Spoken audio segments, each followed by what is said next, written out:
One of the Buddhist most important teachings is on the topic of becoming. What the Pali word is bhava.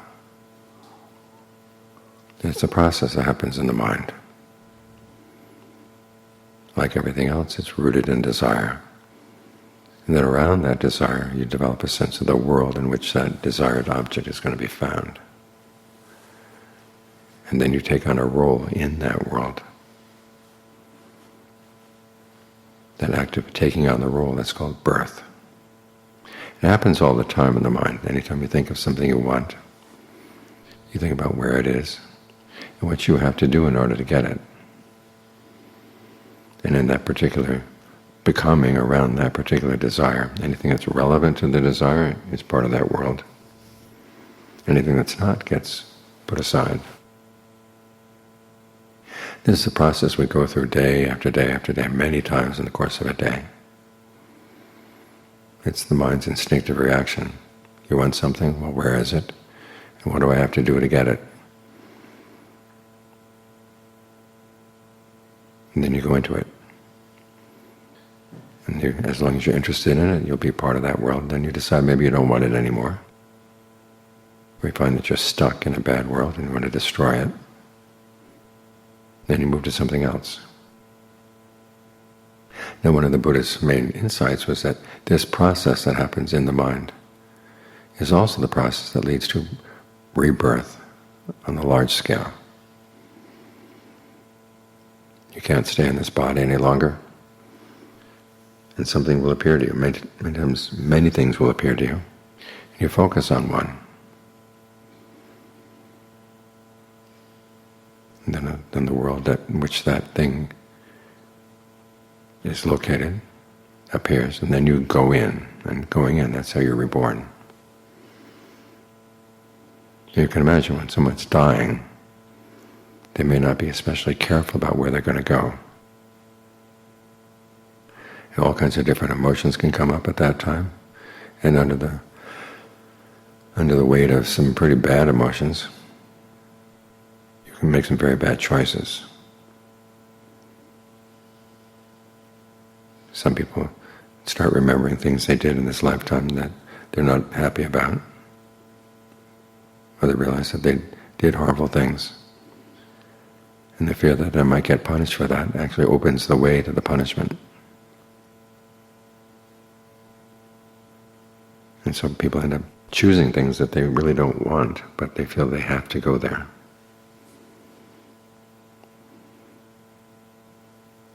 That's one way in which we get reborn in some pretty bad ways. Other times we're just desperate. We're desperate for sensual pleasure of some kind. Well, that's stopping to think, well, what's going to be involved in attaining that pleasure? Or we want to take on a certain identity. You're afraid that this identity you have here is being wiped out. You don't know how you're going to function without an identity, so you want to take on a new one. Or you want to be annihilated. So I've had enough of this world. It's nothing but pain, disappointment. And the opportunity just to get snuffed out for a while appears. And you go for it. These are the big three types of craving that the Buddha said lead to suffering.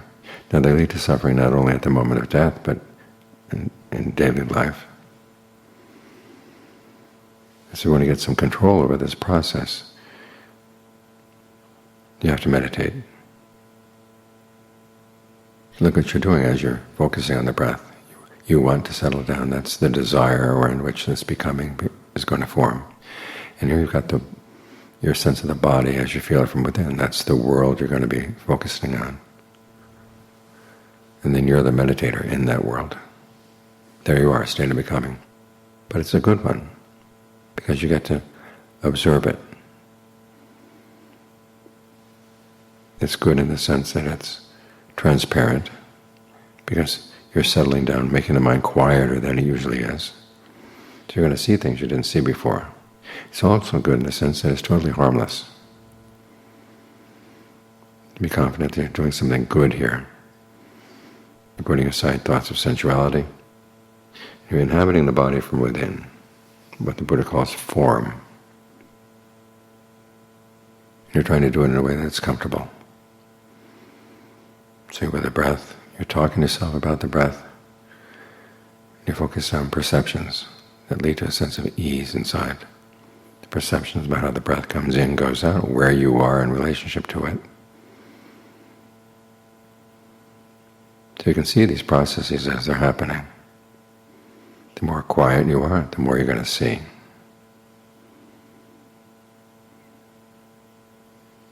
And because the pleasure here doesn't have to depend on sensuality.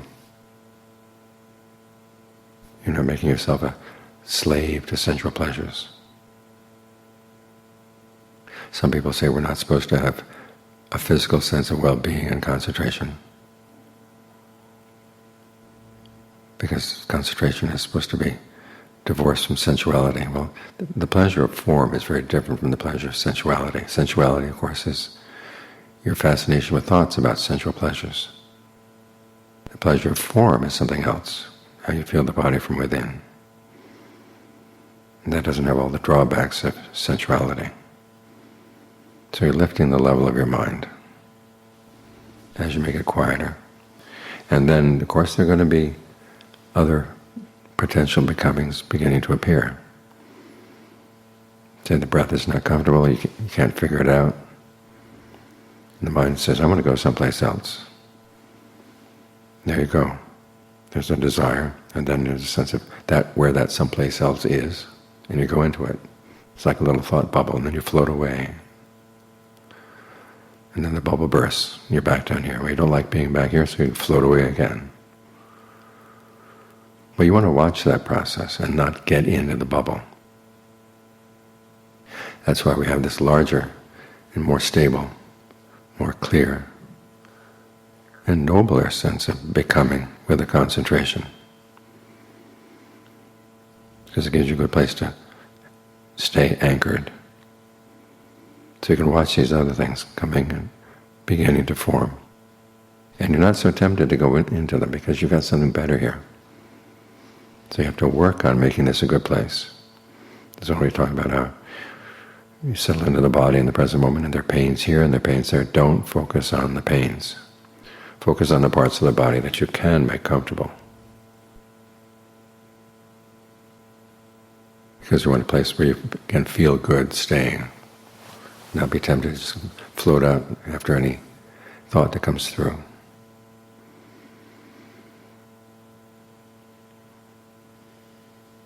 Whatever thinking you do, make it centered around the breath and the mind's relationship to the breath.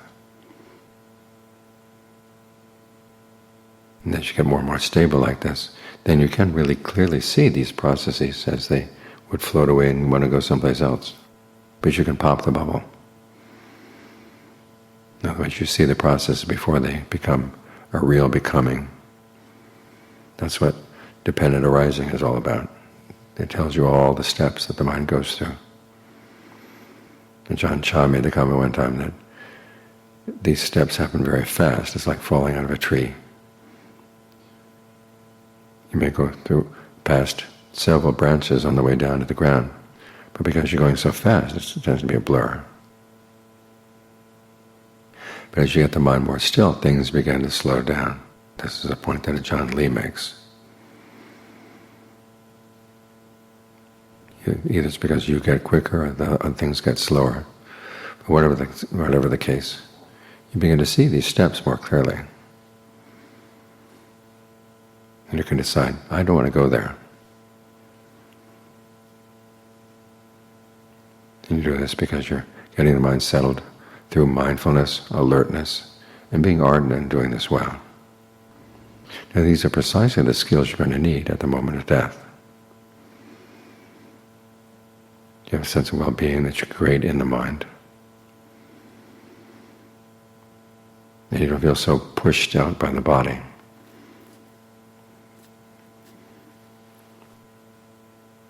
Because that's the paradox of doing breath meditation. You're focusing on the body as you feel it from within. But after a while, the sense of the body begins to get more subtle. And the outlines of the surface of the body begin to disappear. You get more and more just into awareness itself. where you have a sense of being independent from the body. And that's a skill you want to develop, because there you can see even more clearly what's going on. It happens when the breath stops, when you get the mind really concentrated. The breath energy fills the body, and the body will just stop breathing, not because you're forcing it. If you force it, it's not going to last. But when there's a sense of the breath energy filling the body, and that it's originating from within, you don't have to pull it in from outside, then the affairs of the mind become more and more clear. And that sense of awareness itself becomes more clear. This is where you really can see these other states of becoming as they begin to form. And you don't have to go for them.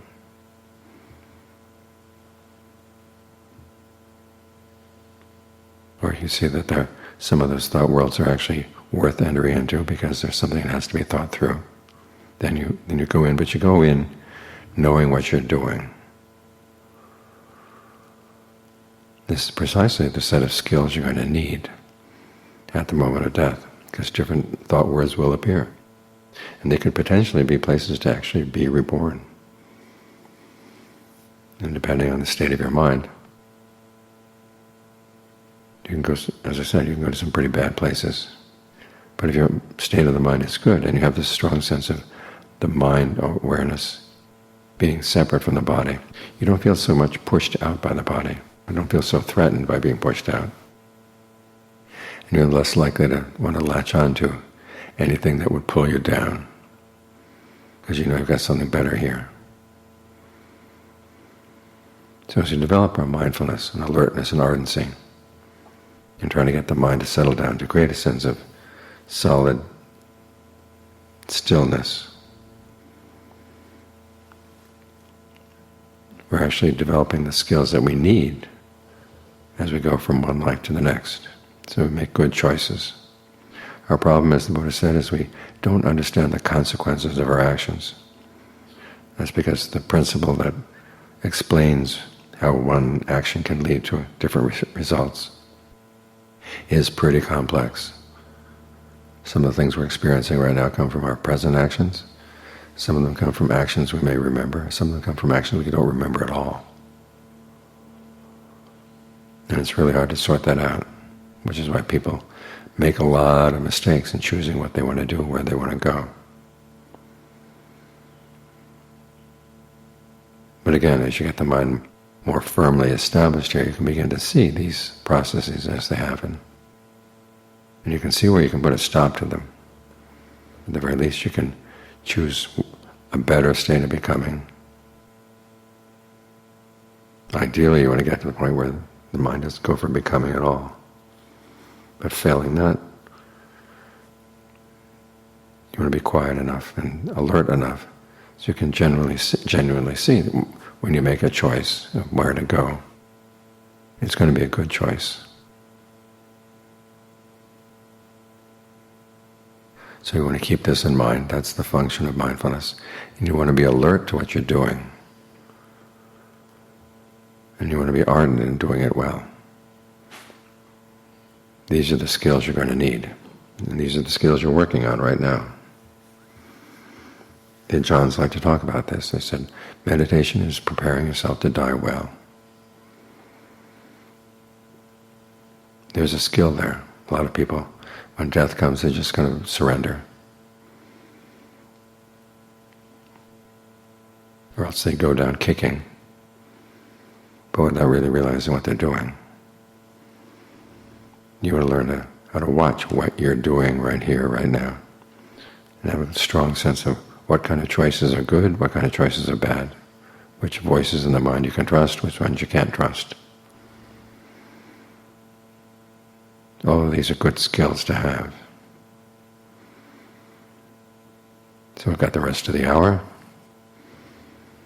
Good time to work on them, because right now is always the best time to work on these things. Because as they say in the canon, death comes without forewarning, without a sign ahead of time.